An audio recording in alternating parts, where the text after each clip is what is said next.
Bismillahirrahmanirrahim. Alhamdulillahirrabbilalamin.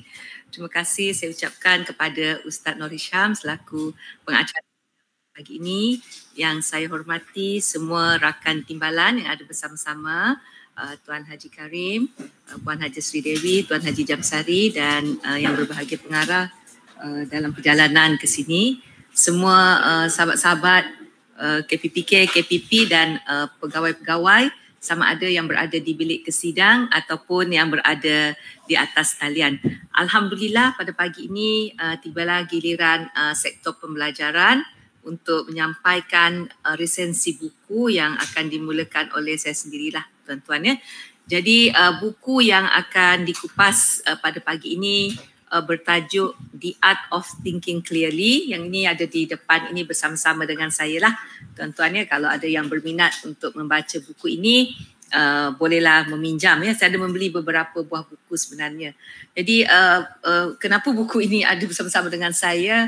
Kerana pada tahun lepas semasa kami bermesyuarat di BPSH ya, dalam mesyuarat yang keempat itu, pihak BPSH telah mengundang seorang profesor lah untuk datang bersama-sama berkongsi kaitan dengan bagaimana kita melihat kerangka pembangunan pendidikan, membangunkan kurikulum kita ini. Dan semasa profesor ni menyampaikan bahan-bahan maklumat itu, beliau ada menyebut nama-nama penulis tuan-tuan ya, yang mana kita sebagai pegawai dia kata yang berada di jabatan, di Kementerian Pendidikan maupun guru-guru yang berada di sekolah, kita kena rajin membaca.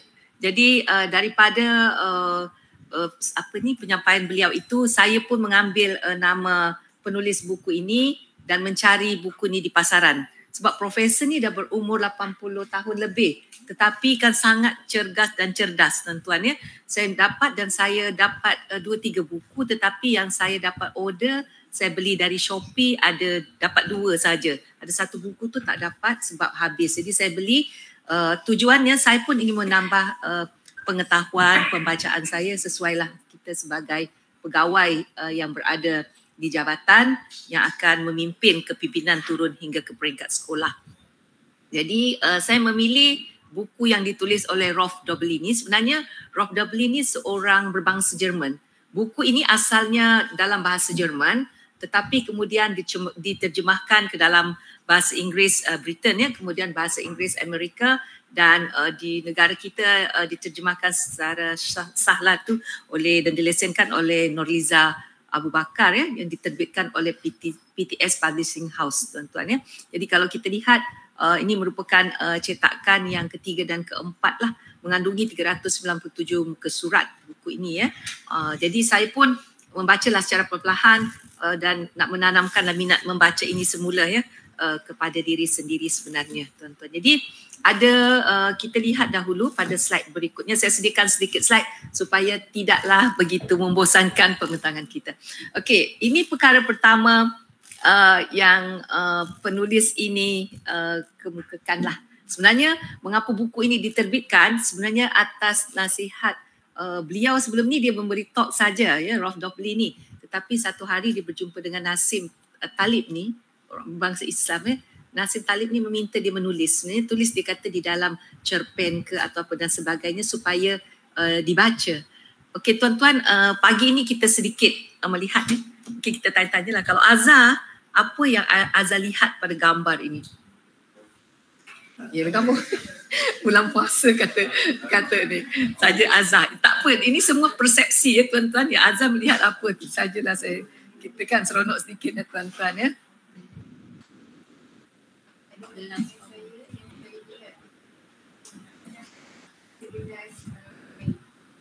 Gelas air ya. Okey, tu Azhar lihat. Amir. Saya suka Amir ni sebab Amir macam adik kami yang bongsu macam kecil. Azhar dengan Amir ni adik bongsu dari sektor pembelajaran. Amir nampak apa Amir? Cawan air separuh ya. Mungkin Cik Razali dari sektor peperiksaan. Kita tanya sedikitlah tuan-tuan. Ini saja membuka minda pagi ni.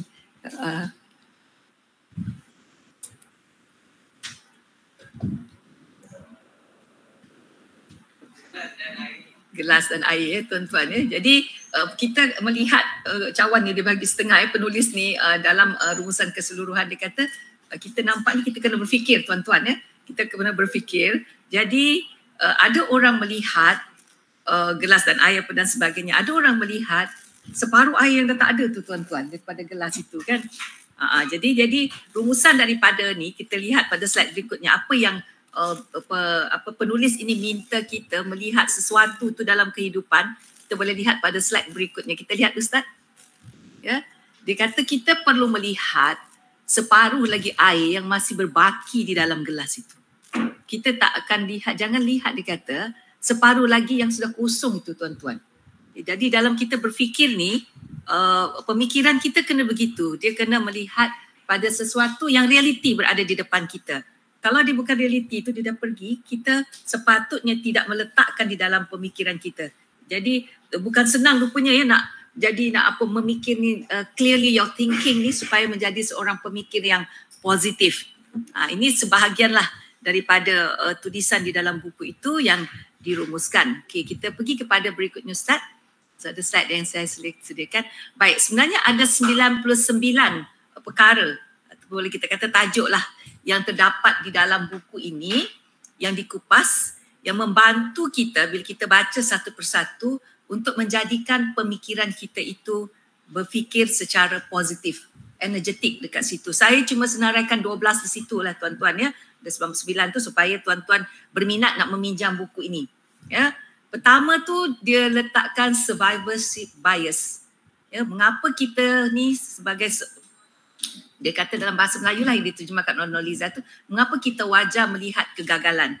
Nanti saya akan menceritakan sedikit lah daripada pembacaan saya. Yang kedua tu seronok sangat saya baca ya, Swimmer's Body Illusion. Kenapa tu dia kata, adakah belajar di Harvard tu bermakna kita ni lebih bijak? Adakah anak-anak murid kita kalau dia ditempatkan di sekolah menengah sains Muzaffar Shah, maka mereka tu memang semua murid bijak-bijak. Kalau kita letakkan di SMK Tun Tijah, memanglah budak tu semua tak pandai. Jadi ini adalah persepsi.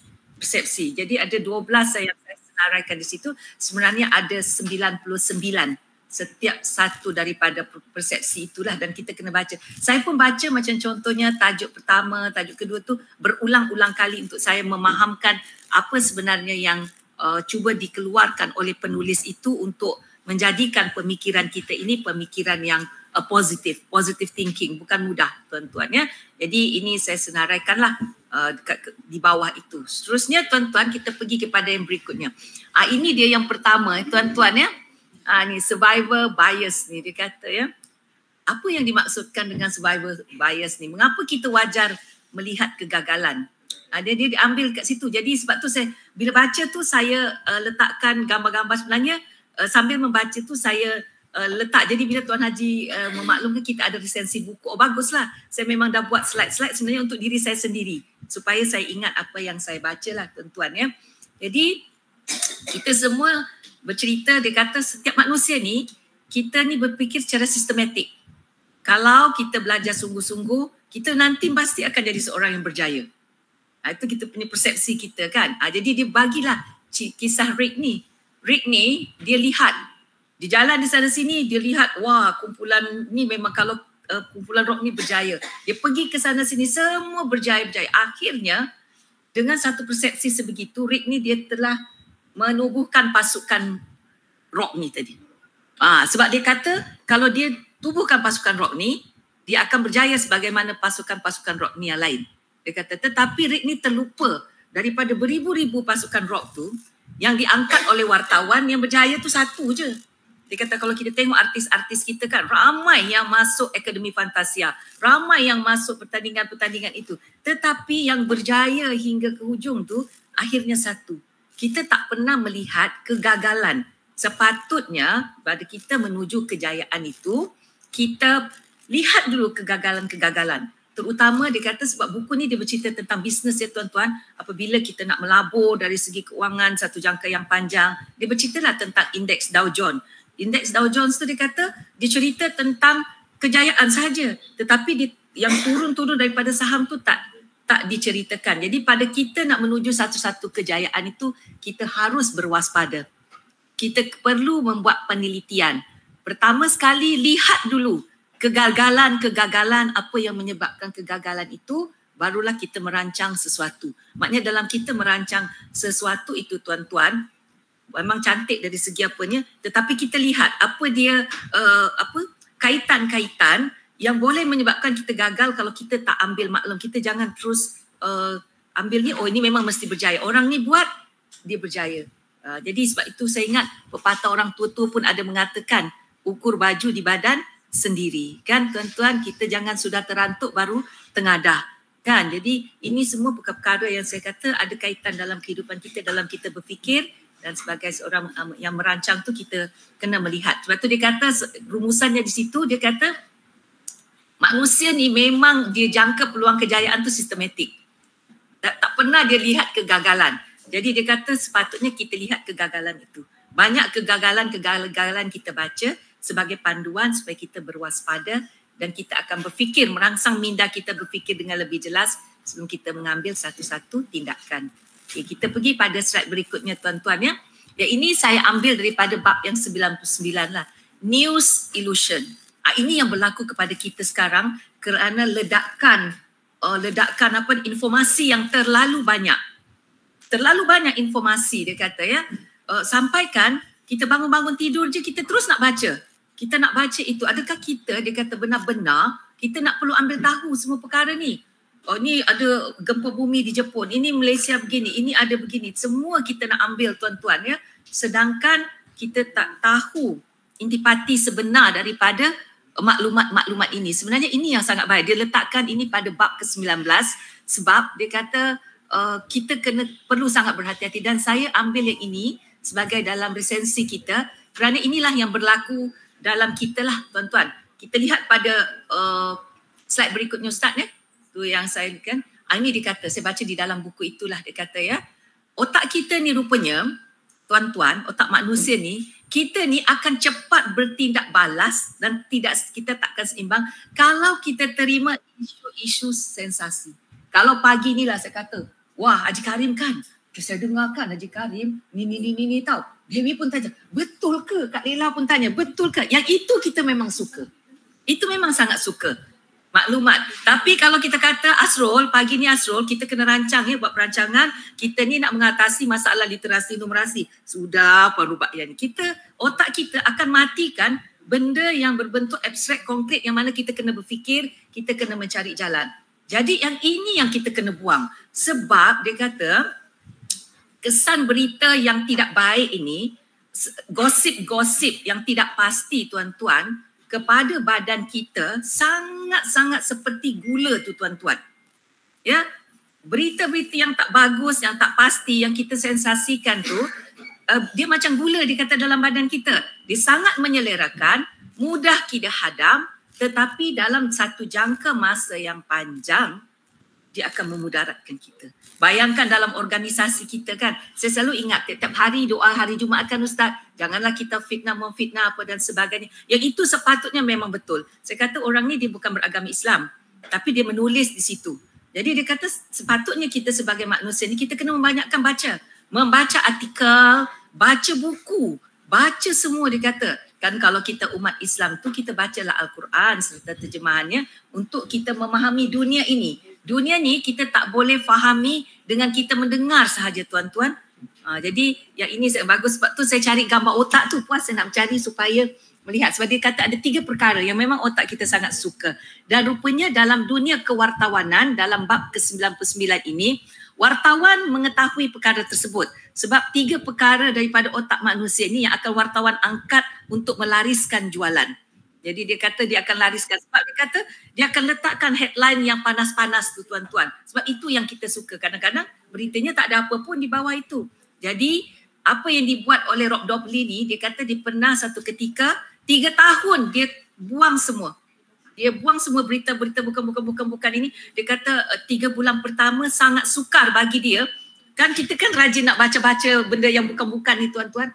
Peringkatnya tu sangat sukar. Tetapi akhirnya selepas dia berjaya mengikuti itu, dia dapat berfikir dengan lebih baik, dia lebih mantap dari segi apa dan sebagainya, dan dapat mengambil keputusan yang baiklah dia katakan. Sebab itu kita bersama-samalah tuan-tuan ya, mengambil intipati yang baik ini supaya kita sentiasa berfikiran positif untuk memajukan pendidikan kita.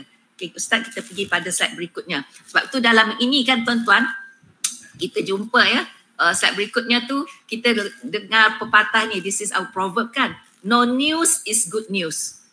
Betul kan tuan-tuan? Saya pun carilah dalam apa Cambridge apa di mana said to mean that there is no need to worry because people normally only send information when something bad has happened. Betul? Itu yang kita suka.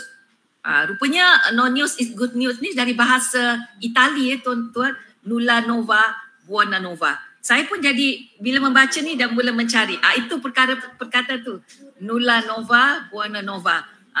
Iaitu ditulis tahun 1640 oleh James Howell. Ya, dia seorang, dia kata the first recorded use of this exact expression in English lah is by James Howell in 1940 who wrote ya, I am the Italian's mind that said. Dia katakan no news is good news lah, kita katakan. Tapi betul lah, kalau pagi-pagi kita tak terima bad news tu, kita sangat gembira. Jadi yang inilah sepatutnya kena berlaku pada kita ya. Kemudian James pertama daripada England tu yang tukarkanlah tuan-tuan, no news is better than evil news, dia kata di situ ya. Jadi pagi-pagi tu kita inilah tuan-tuan ya. Jadi secara rumusannya daripada buku ini ya, satu pertama bila kita bacalah daripada topik-topik yang ditulis banyak 99 topik itu ya, kita dapat melihat sebenarnya apa dia kesilapan-kesilapan mudah yang kalau kita tak elakkan tuan-tuan, dia akan mengganggu pemikiran kita dan boleh mengganggu cara kita membuat keputusan. Sebab itulah kita kan kadang-kadang kena tenang dulu. Dalam Islam tu kalau tengah marah kena duduk start. Ya, kalau apa kena angkat sembahyang apa dan sebagainya. Jadi melalui pembacaan buku ini juga kita berpeluang ya untuk memperbaikilah diri kita tuan-tuan ya, menutup ruang-ruang kesilapan agar kita dapat membuat keputusan jauh yang lebih baik dalam kehidupan. Ya, selain daripada itu tuan-tuan ya, saya merujuk juga daripada ulasan daripada pembaca-pembaca buku ini ya. Kalau kita lihat ini daripada salah seorang profesor di Indonesia lah, dia katakan pada peringkat berikutnya, slide berikutnya ya, dia kata kita membaca buku ni kita nak melahirkan positive thinking, iaitu satu proses secara positif yang menghasilkan energi yang positif. Bila kita berfikir secara positif, energi kita juga akan positif. Bila energi kita positif, kita akan menghasilkan pemikiran-pemikiran yang bersikap baik dan akan membuat manusia menjadi bersemangat dalam melakukan sesuatu perkara yang benar-benar dan mendatangkan kebahagiaan lah. Jadi dikata di dalam agama Islam juga kita biasa mendengar perkataan husnuzon, iaitu kita kena bersangka baik. Maknanya pemikiran kita perlu bersangka baik terhadap sesuatu dengan apa-apa jua yang telah ditetapkan oleh Allah Subhanahu Wa Taala. Dan antonim bagi perkataan husnuzon ini ialah suudzon, bersangka buruk, yang mana sikap ini amat dilarang dan amat ditegah di dalam agama Islam. Dan saya tutup tuan-tuan ya dengan merujuk kepada satu surah lah Ustaz. Saya buka juga surah ini, kalau salah saya tersilap mohon maafkan ya Ustaz. Jadi saya melihat dalam surah Al-Hujurat ya, Allah Subhanahu Wa Taala berfirman, sebenarnya dalam agama Islam telah ada pun tentang positive thinking ini. Wahai orang-orang yang beriman, jauhilah daripada banyak berprasangka. Sesungguhnya sebahagian daripada prasangka itu dosa, dan janganlah kamu mencari-cari kesalahan orang lain, dan janganlah ada di antara kamu yang mengejek sebahagian yang lain. Saya tengok yang Indonesia tu dia letak mengunjing, apa namanya, bergosip-gosip kan. Jangan kita bergosip-gosip, dia kata. Indonesia dia kata jangan kita bergosip-gosip ya tuan-tuan. Apakah ada di antara kamu yang menyukai memakan daging saudaranya yang sudah mati? Tentu kamu merasa jijik. Jadi bertakwalah kepada Allah. Sesungguhnya Allah Maha Penerima Taubat lagi Maha Penyayang. Jadi itu saja sedikit perkongsian daripada saya. Marilah kita terus berprasangka baik tuan-tuan ya. Menambah ilmu pengetahuan kita dengan membaca yang baik-baik. Semoga kita dapat sama-sama membangunkan pendidikan di negeri Melaka. Sekian, wabillahi taufiq wa hidayah. Wassalamualaikum warahmatullahi taala wabarakatuh. Terima kasih.